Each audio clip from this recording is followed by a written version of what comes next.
All right, so now I've got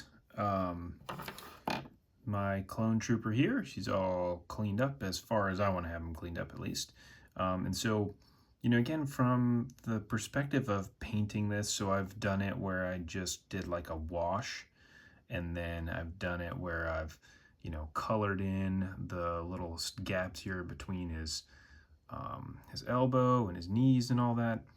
And, I want this guy to look really dirty and weathered, so I think this looks good for me.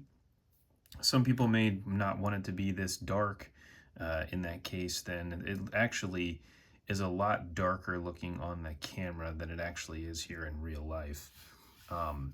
But if you wanted to remove more, like maybe his cheeks a little bit too much, so just kind of rub it a little bit here and you'll end up pulling a little bit of paint off.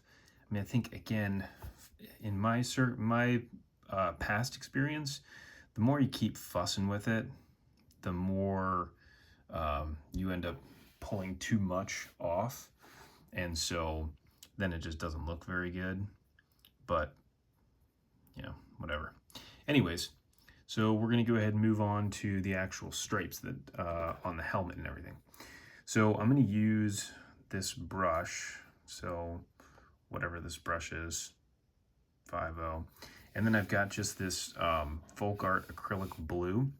Now, the one thing I've found with this, because I'm doing such fine lines, is you want to get just a tiny bit of paint right on the very tip of the paintbrush. So you don't want to have too much paint. And if there's too much, you can go ahead and just take a little off. Now, I'm not super concerned with this being really accurate because I'll be able to go through and clean it up here in a little bit.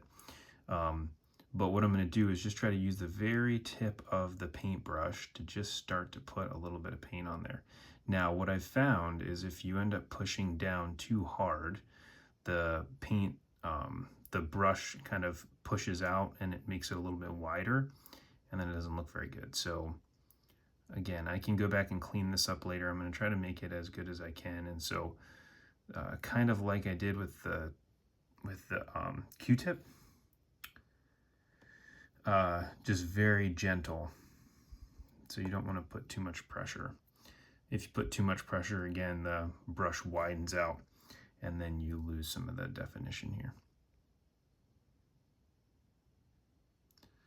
So I'm just going to do this kind of right along there, catch a little piece there, and then it comes down to the front. Now, you can kind of see there I screwed that up a little bit. Again, won't matter because I'll be able to go through and clean it up here in a little bit. Now I'll do the, oops, another one. That's a perfect example there where I actually hit the camera here, and so it flattened the brush out.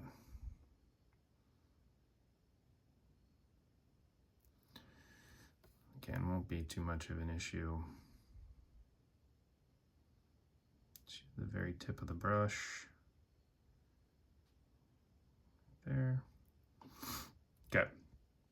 So that's basically how I'll go ahead and do that. So paint that, paint like a little triangle thing here on his chest.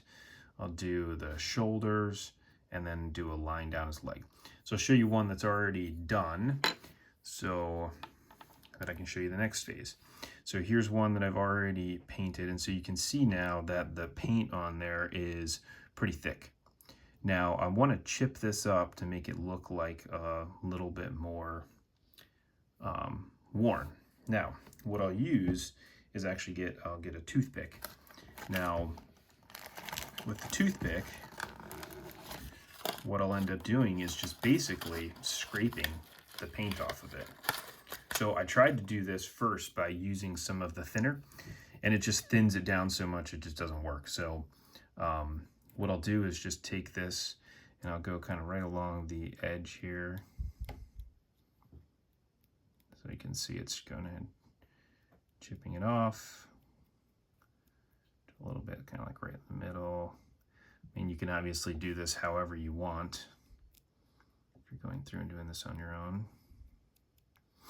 But these guys from the pictures do look pretty worn. And so what I can actually do is, in any of these lines that I screwed up, I can go through and just take the very edge of the toothpick and scrape away the paint to make it look as good as I need. So that's one of those where on the one that I just painted, how I got a blob on there, not really a big problem because you can just take the toothpick here and then go ahead and scrape away at it.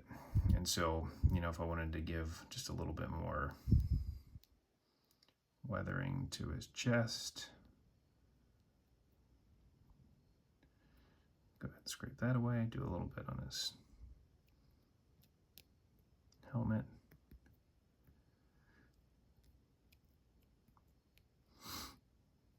And ultimately, you know, you all can do this however it is that you want to just kind of give it a little more wear. Show you just one more thing here. His leg. Now, one of the things I did find with doing this on the first one that I did is if you just take the edge of the toothpick and you run it right along the edge of the shoulder pad here, it'll just go ahead and pull that off. Because again, that's kind of what will happen, is that you'll end up wearing out the edges of it. And so, again, you can just kind of scrape that right off of there. So that's what he looks like with a little wear on him. Now, obviously, I'll continue to do that just a little bit more. Down here, I tried to do the knees on this one. Didn't turn out very good, so I'm probably just going to scrape most of this off anyways. Not really a big deal.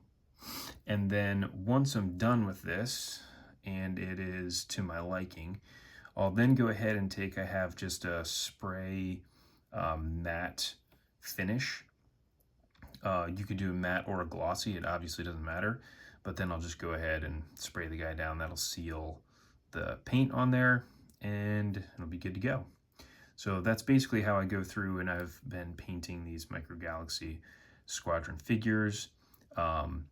And then also I've done the same thing with the vehicles. So with the ATRT, I've done the same thing. This guy, I did on the 501st one that I did, I just went ahead and airbrushed the whole front of this blue. Then I airbrushed along the side blue, and then I sealed it, and then I went ahead and gave it a heavy wash, kind of like I did earlier with the figure. But if you have any questions or comments, you can feel free to leave them below.